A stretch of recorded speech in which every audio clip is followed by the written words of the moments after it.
Hi guys. So something I'd like you to think about. Perfection is the enemy of good. Now I identified myself as a perfectionist for years and it really held me back.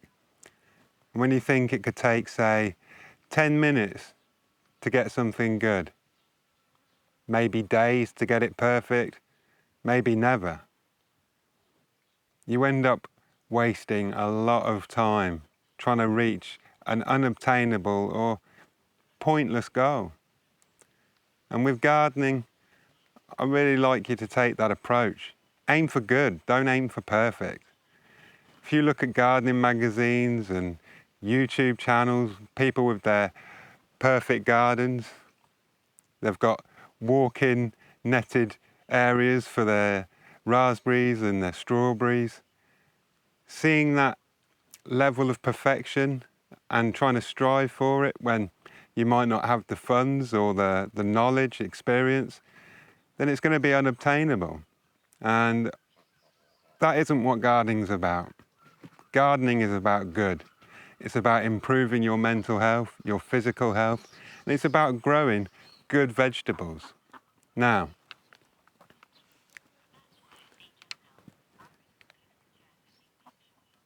in the last, well, it seems couple of weeks, we have just had heavy rains, heavy winds, flocks of starlings,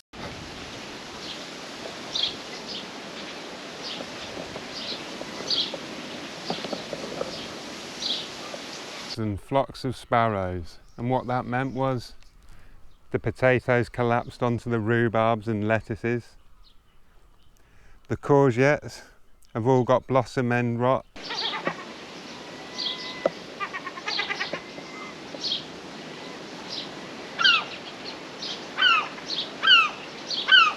And we've lost some fruit to that.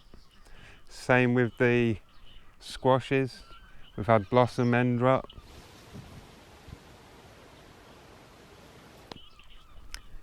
Flocks of starlings have been landing on the Swiss chard, the lettuce, the kale, the cavallonero, and they've just pecked it to pieces.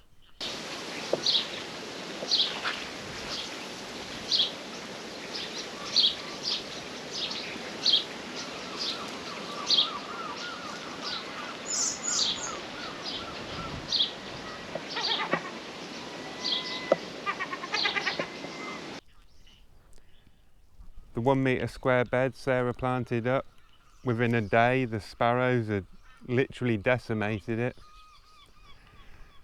The French climbing beans all lost their tops and they're barely a foot tall.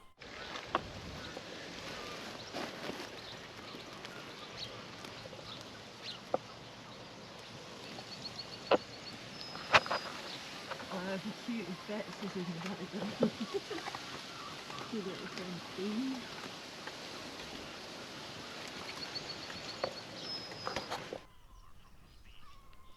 We've faced all these challenges. The raspberries, so laden with fruit and heavy winds, all blown over and collapsed.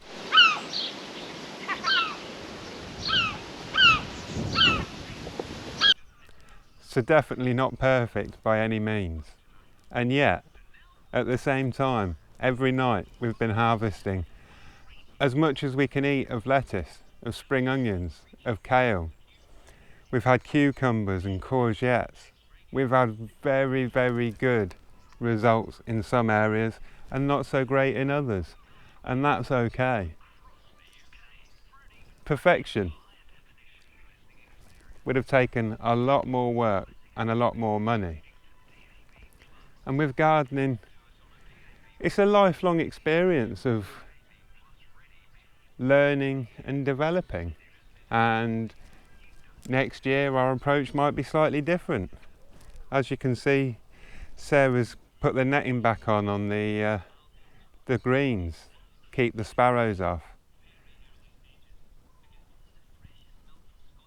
Maybe we'll get some fencing when we've got some spare funds, and we'll put wind protection up on the sides and maybe behind.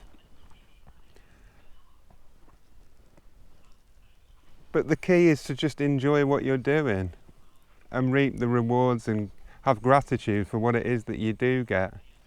I mean, I'd like you to take into account that a couple of months ago this was just a bed of nettles. That's all it was.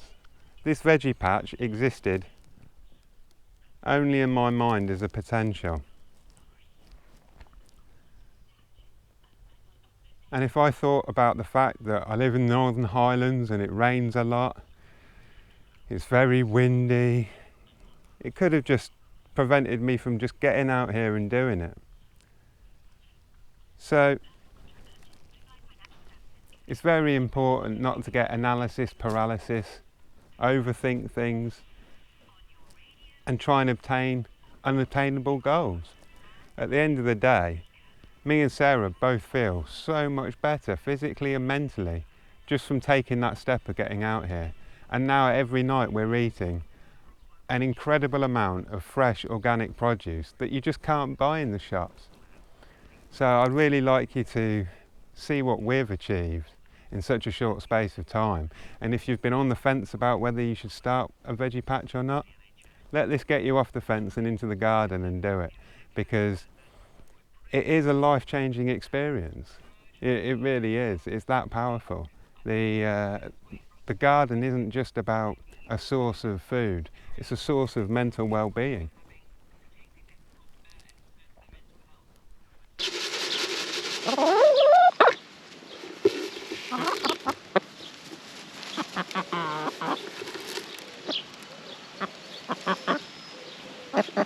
Well, the girls get some birdseed every day as a little treat.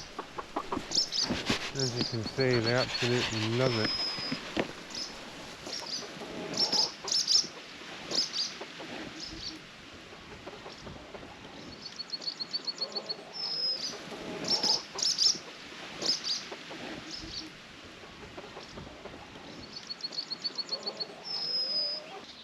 Okay guys, so here's the nursery.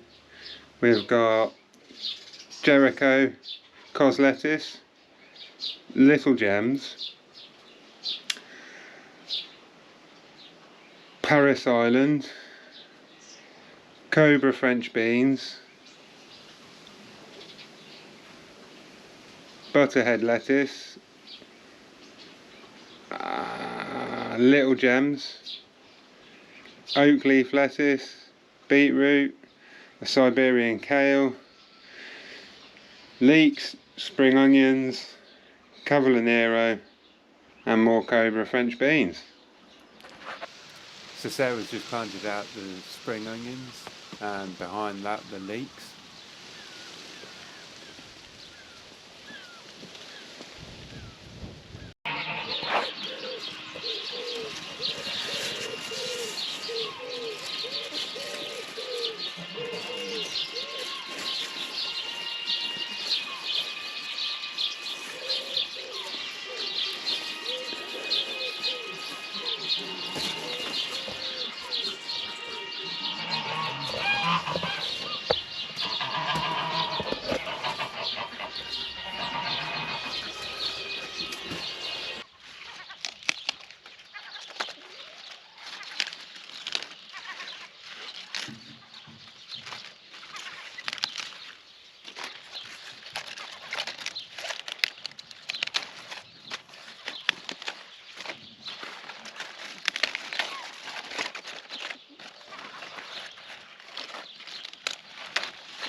Well, here we are, guys.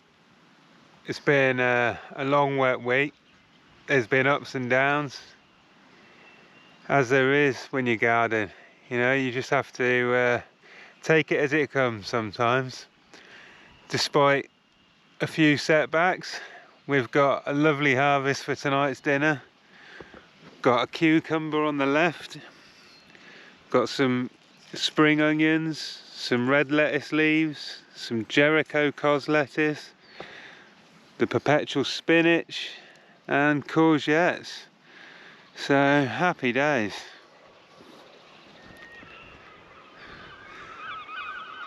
I'll leave you with this lovely sunset. I hope you all have a good week, and we'll see you on the next one. Cheers.